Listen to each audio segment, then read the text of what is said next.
Hey there guys, DMO73 here, bringing you a feature match for today. A little bit different kind of format for today. I was having a little bit of hard time building lists for Lunya and Mars, mainly because CFC didn't really provide a lot of new stuff for red. It was just kind of like stuff that was good in sealed and not really good for new frontiers, or just kind of different. And so what I decided to do was I built a red core that I think kind of falls into regardless of whatever kind of red deck you're playing right now. You're probably playing these cards. And then I built a Lunya package to go with that, and then a Mars package to go with that.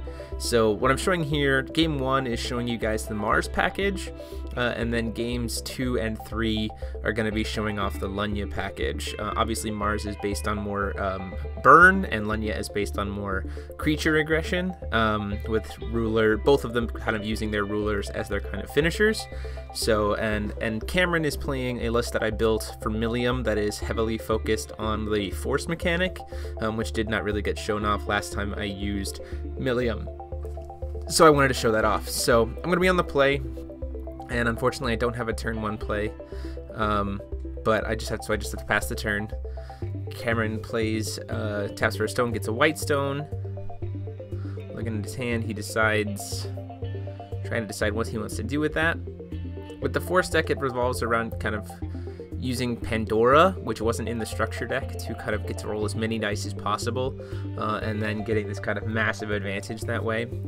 So he uses his energized token to play a Hansel, which will search him a magic suite, which is really nice for the deck. It's hexproof, it's additional attack, it keeps things safe, and then he'll just pass the turn. During my upkeep, I'm going to spend 1 of my mana counters to play Ancient Heartfelt Fire and add 3 mana counters back to Mars. So essentially ramping 2 for Mars, and I'm also going to attempt to Demon Flame the Hansel.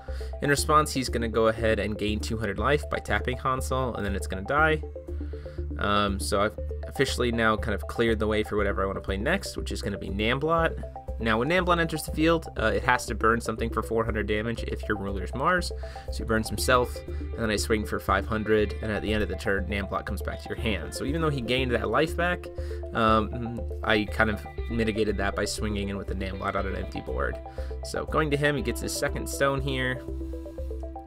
See, he's got that Pandora in his hand. He's also got a little red to help with ramping. Out comes the Pandora, which can be a problem. 1,000 defense is a lot to have to deal with as a red player. Out comes out the Namblot. Got to burn it for the 400 damage and then attempt to swing. He goes ahead and just accepts the damage, putting him down to 32. I wasn't really expecting him to do that, but it works out for me. Damage is damage, and as you can see, I have Invitation to Disaster in my hand, meaning that I just have to get him down to 20 life, and then I can win the game, which puts me in a pretty good position. So with Pandora out on the field, he gets to roll an extra die every time he forces. So with 1 Pandora, it's 2 dice, 2 Pandora, it's 3 dice. It can get pretty crazy pretty fast. And without Demon Flames or Flame Sprites and stuff like that in my hand, which I don't appear to have, that can be tricky to get out onto the board. So out comes out the Pandora's Mark of Hope, which also is a problem for me, as he can gain life, but then he just passes the turn, which feels good. Taps for stone. I do have that Flame Sprite now, so I'm going to go ahead and play the Flame Sprite. And I do have that Demon Flame in my hand, which feels good as well. I'm going to go ahead and pass the turn to him. The reason why I decided to pass here is because I'm going for kind of more consistent damage. Waiting to hold up the Demon Flame to be able to kill whatever he tries to attach with Pandora's Mark of Hope, because if that thing sticks, it can be quite the problem. And then I also have Will up to be able to cast a Blood Boil in my hand, which feels really good as well.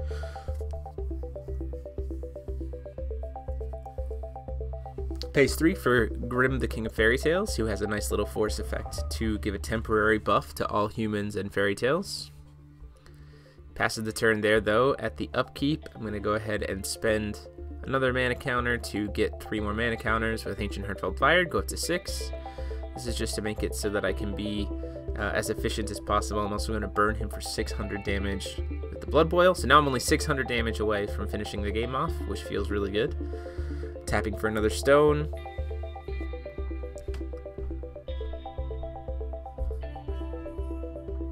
Out comes Namblot number 1. Namblot number 1 triggers and targets the Grim, which I'm okay with. He lets that damage go through. Namblot number 2 comes out, attempts to burn it for 400 damage as well. He's just going to cast Magic Sweets on it. So now I could respond here by Demon Flaming it because it's already taken damage. But the problem there is I can't necessarily kill at instant speed the thing he attaches to Pandora's Mark of Hope.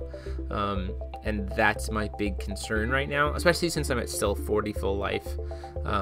So I just go ahead and pass the turn there and leave up my Demon Flame Strike kind of combo. Pays 2, plays a little Red Riding Hood.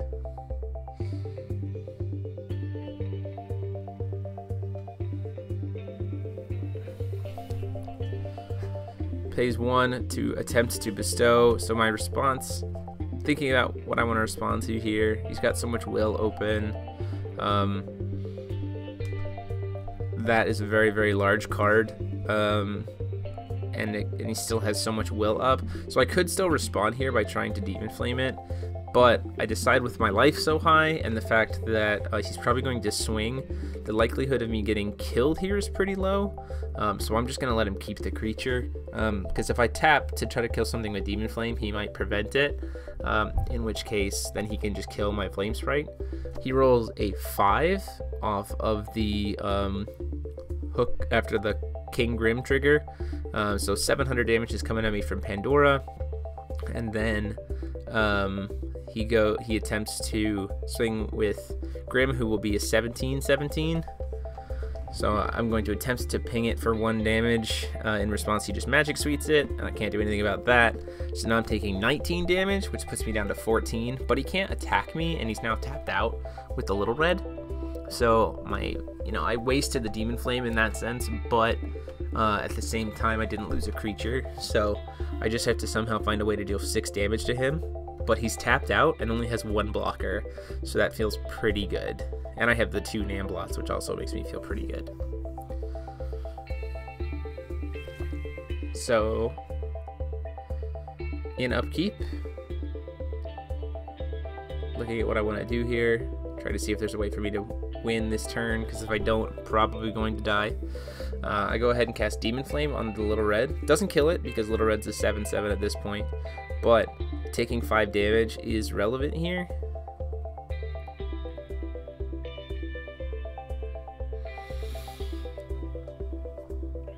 So I swing in the air for 2, he can't really stop it, putting it down to 24. I pay 2 to play a Namblot, and I will deal another 400 damage to Little Red, which will kill her. He'll get a stone tapped, but that's fine. And then I swing in for 5, putting him down to 19, which is exactly where I need him to be, and I still have enough will at the very end to do Judgment. So by Judgment, I enter with 5 unless I remove a Namblot, in which case I come in with an extra 10. I can remove 11 of them and then hard cast the Invitation to Disaster for 20 damage when he can't do anything about it. So worked out perfectly. I got him down there fast enough. I didn't die, and I was able to push in that last little bit of damage to put him down to 20 and win the game. So moving on to games 2 and 3. So now I'm playing a Lunya build. It's more creature-centric. It's not running these heavy burn spells like Heartfelt Fire. It's not running Heartfelt Fire, Invitation to Disaster, or Namblots. It's definitely more Resonator-based. We did re-roll, since it's kind of a new deck, and he won the die roll, and I believe he puts me on the draw here, which feels okay as a rush deck. Having that extra will can be helpful.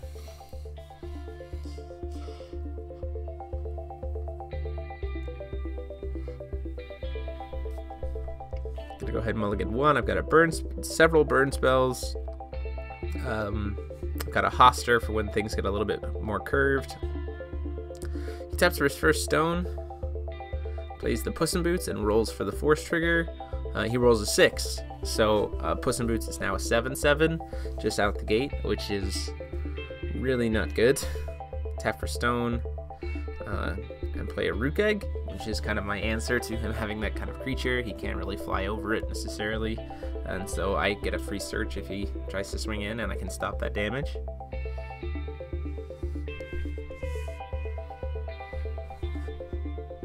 pays 2 and plays that Hansel. He's gonna go ahead and get a Magic Suites, which is kind of the bane of my existence. Instant speed protection can be very, very unfortunate.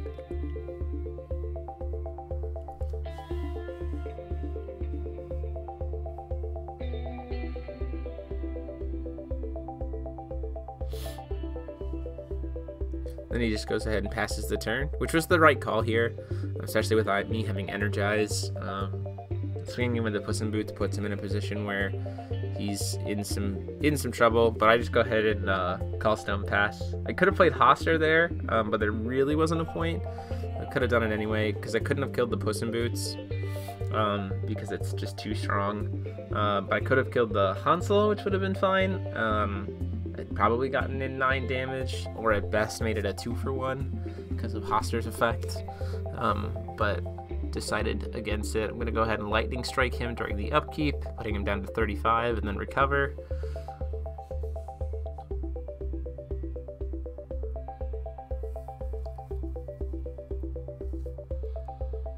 Tap for the stone.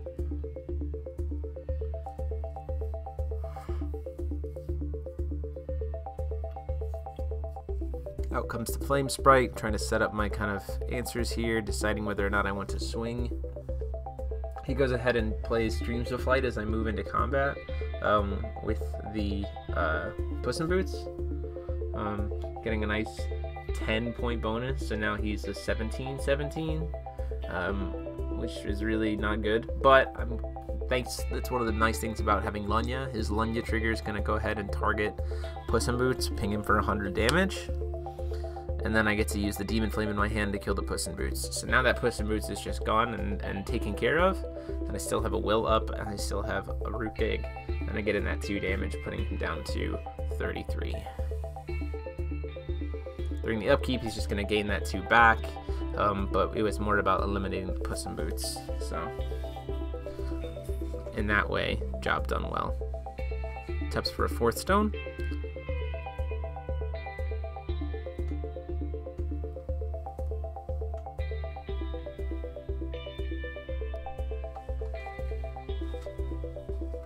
Thinking about whether or not to play the Pandora this turn. He decides to play the Retelling Stories and put the Puss in Boots back on top of his deck. And then he draws 1 card, so he draws the Puss in Boots. But then he just passes. The reason why he doesn't play one of those cards right now is because with Puss in Boots he has the potential to get way more if he gets that Pandora to resolve. The second Pandora, and this way he leaves Will up to be able to protect his cards.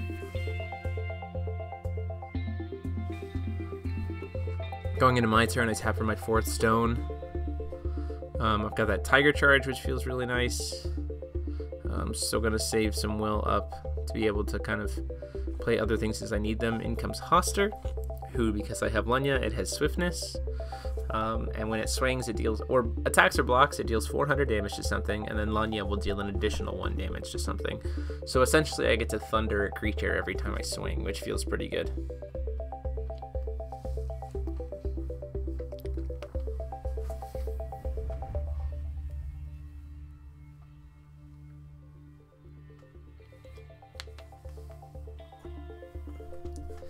So I'm going to go ahead and swing at him for 900. Hoster trigger is going to go ahead and target him for 400, and so is the Lunya trigger for another 100. But he's going to use that Magic Suites, and then he's going to go ahead and block. So he does trade, or he does get killed still, but he at least gets to block and prevent 900 damage, which is still good for him. And then 200 in the air, so another 3, back down to 33. And I just pass the turn there.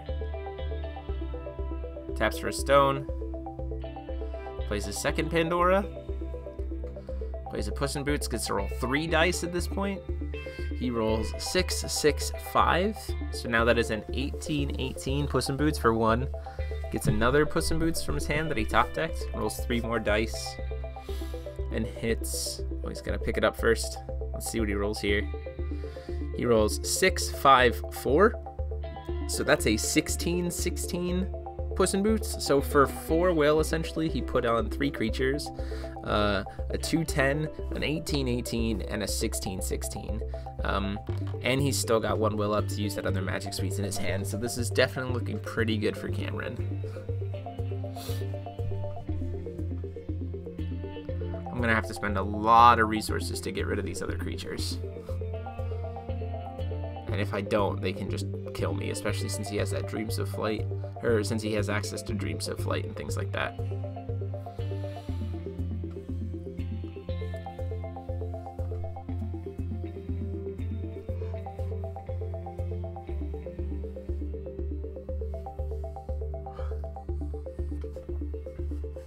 Play the Hoster, second Hoster.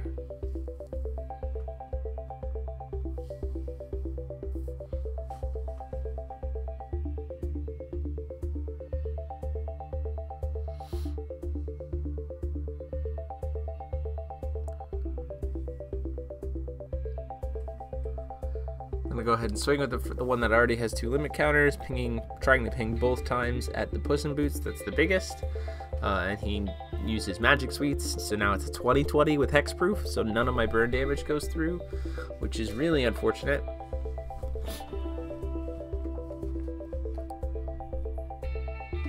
And so I will die, and he is gonna go ahead because he's gonna block with that Puss in Boots because it's not gonna take any of that damage.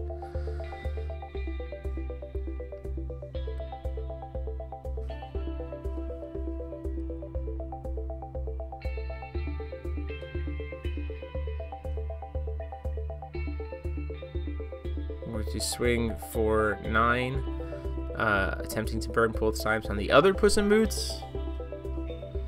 So it has 5 damage there.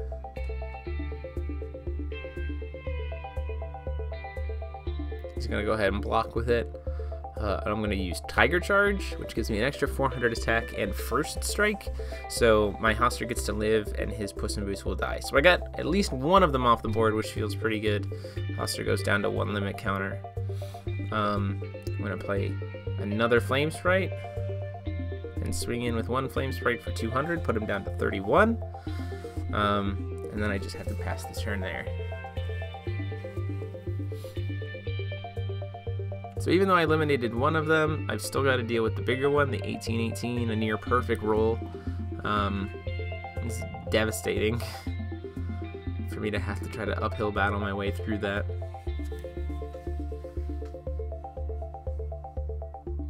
Pays 3 to play Grim, which is also a pain because it gives Pandora. You can pump everything up 3 times, or with 3 dice rolls.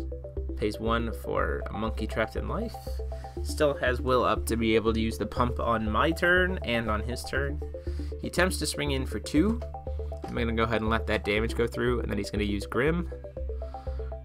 Rolling a 6, a 6, and a 3. So now all of his humans and fairy tales get 15/15 bonus for the turn. So I take 17 damage there, 23. He swings in with Pandora, I block. Then he swings in with the Puss in Boots, I block with the Rook Egg. So, because if either of those had connected, if the Puss in Boots had connected at all, then I would have just lost the game. But here I'm at a position where a single hit from any of these creatures could pretty much lose me the game, which is a really bad place to be.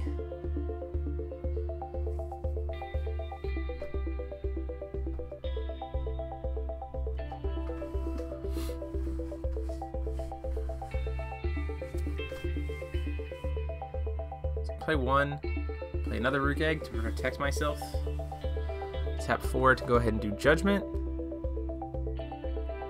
In comes Nyarlathotep.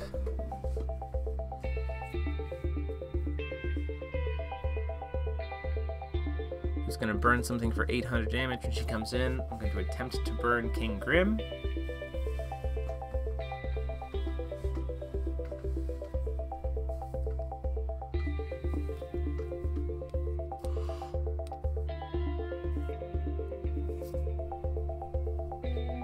I don't really know why he doesn't use the Force ability here. There's really no reason for him not to, but he goes ahead and lets that damage go through. He's thinking about it anyway. He lets it happen. I don't really know what the point of letting that happen was. I'm going to play my Apollos, and I have Flying. Hit him for 12.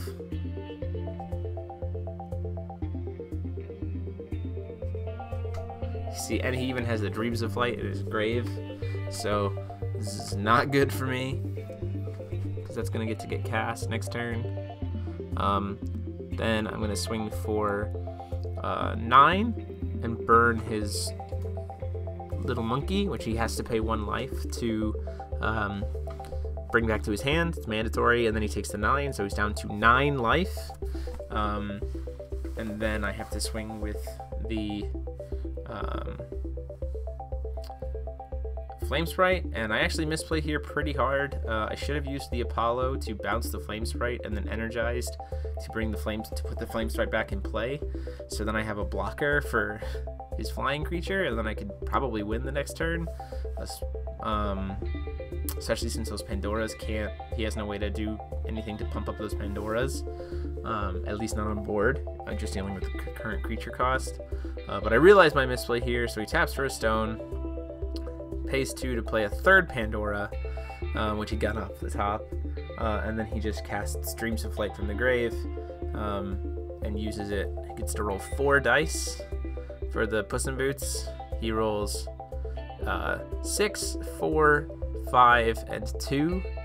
So, and then he just swings in for lethal. So, pretty much just misplayed there by not getting the Flame Sprite back into play. But let's move on to game 3. So in game 3, I am going to be on the play, trying to go a little bit faster here, trying to be more mindful of those Dreams of Flight, and pushing damage through when I need to.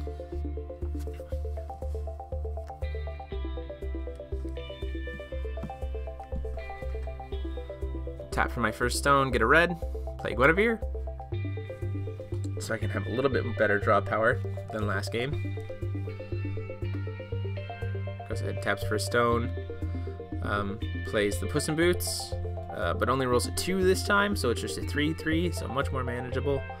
And he passes the turn to me, so I draw. I'm going to go ahead and sacrifice the Guinevere Tail itself, try to draw some new cards. See, I get that Tiger Charge, which feels good, and I don't really need a second Apollo, so I get my second stone. Out comes the first Apollo. I'm going to go ahead and pass. The reason why I do that is I have a burn spell in my hand, so I'm probably going to use that and wait for him to tap out his Puss in Boots so that next turn I can push through for more damage. Taps for his second stone.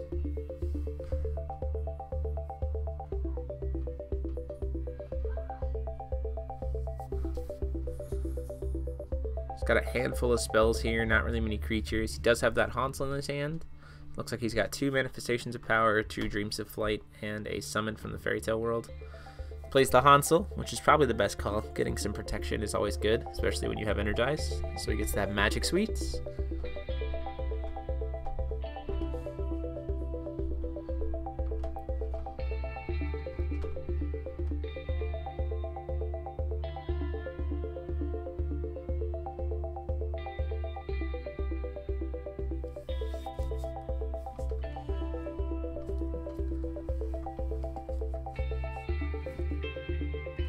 Thinks about what he wants to do with the Puss in Boots. He does go ahead and try to swing in with it. So I'm going to go ahead and take the 3 damage. And then at the end of the turn, I'm burning for 6. The player, burn him, Cameron, for 6 with Blood Boil. Draw to turn. Recover and tap stone. Spend 3 to play Hoster. I'm not going to fall for the same mistake twice. I'm going to go ahead and swing at the Puss in Boots and then put both my burn triggers at the Hansel. Try to 2-for-1 him here.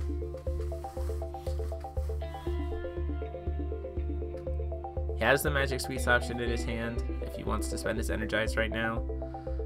Instead, he's just going to use Dreams of Flight, which makes sense because he can reuse it again. And regardless of what he rolls, the Hansel will not die. He was just hoping to maybe be able to block, but he's just gonna let the Puss in Boots get killed. He did miss a life gain trigger there, which can be a problem. Might come back to bite him a little bit, but he's not playing against Mars, so I do have to push him all the way down to 0, which makes the life gain a little bit less important. Grabs the second Magic Sweets for the second Hansel.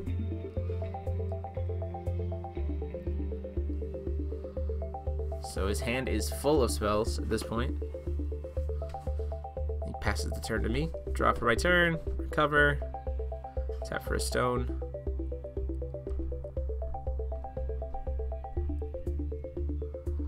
I know he's got the Dreams of Flight in the grave, so I have to be pretty careful here how I choose to play this hand. I can't really afford to lose Hoster in this situation. Although technically I could swing, let him do his weird stuff, bounce the Hoster back to my hand, replay the Hoster, and swing again, which could be beneficial, but it's not ideal.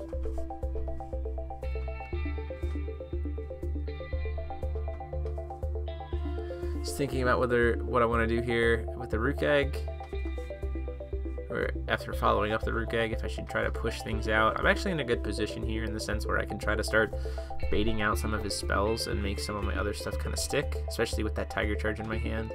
So 9 at his face, triggered both my burns, targeting at that Hansel.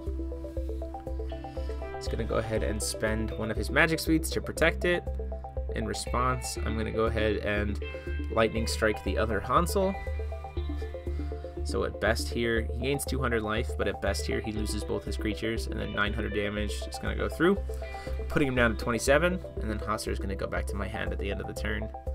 So I'm going to go ahead and play a Guinevere, which feels really good too, being able to search out another Hoster later, or Lancelot, or whatever I need, and then Hoster comes back to the end of my hand. So pass the turn to him. Again, he misses his trigger there. He misses an opportunity to gain some life with the Hansel, but he's just trying to be cautious here. Still a handful of spells. He does have that search spell, which feels pretty good,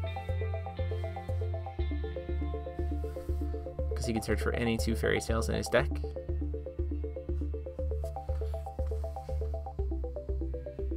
Does play the summoning from the fairy tale world. It's the right call here. He needs to get a creature to be able to start dealing with the onslaught that is my handful of creatures. Grabs a King Grim and a Puss in Boots.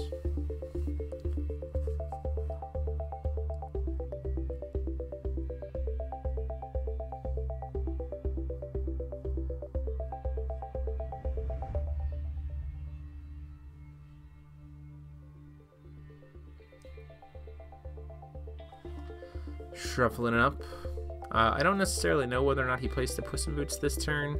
I feel like he kind of has to, but he needs to start making some pressure plays here, otherwise he's going to start getting overwhelmed.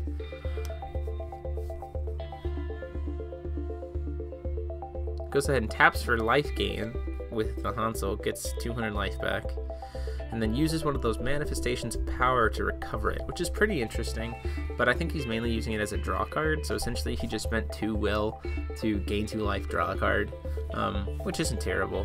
He hits another summoning from the fairy tale world, so now he can kind of refill his hand as needed. At the end of his turn, I'm going to go ahead and use Rook Egg. I'm going to sack Rook Egg, so I get to go into my deck. I'm going to go ahead and grab a Lancelot, thinking about whether or not that's what I want to do. It is the best, because now this turn I'll be able to play Lancelot and Hoster in the same turn and push for a lot of damage, especially since he is tapped out. And I draw 2, and I get a discard 1.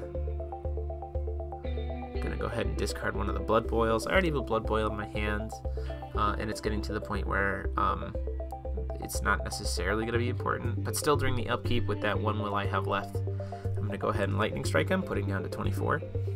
Lightning Strike that I drew off of the Guinevere, which feels good.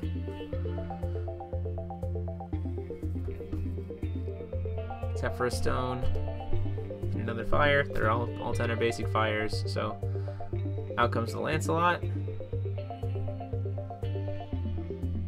then I'm going to use the Tiger Charge on it.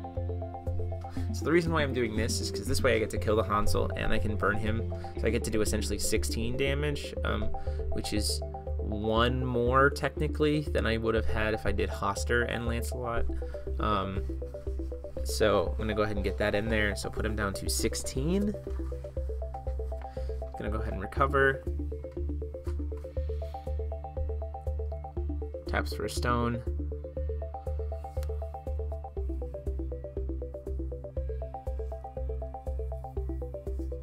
Plays the Puss in Boots, gets to roll a die. rolls a 4, so it is a 5/5.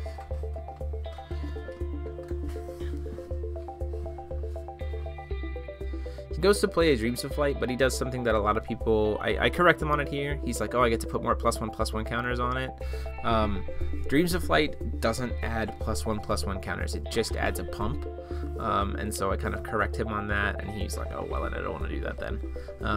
So it would have been a pretty bad play for him, probably, if that had actually stuck and he had wasted a Dreams of Flight like that. Probably just win the next turn regardless of what he plays, especially if he plays that Grim, because it'll tap him out. You won't be able to force, and so he just goes ahead and passes the turn. And I'm gonna go ahead and Blood Boil him there, putting him down to 10. I'm gonna use Grim or Guinevere to sacrifice herself, draw some more cards.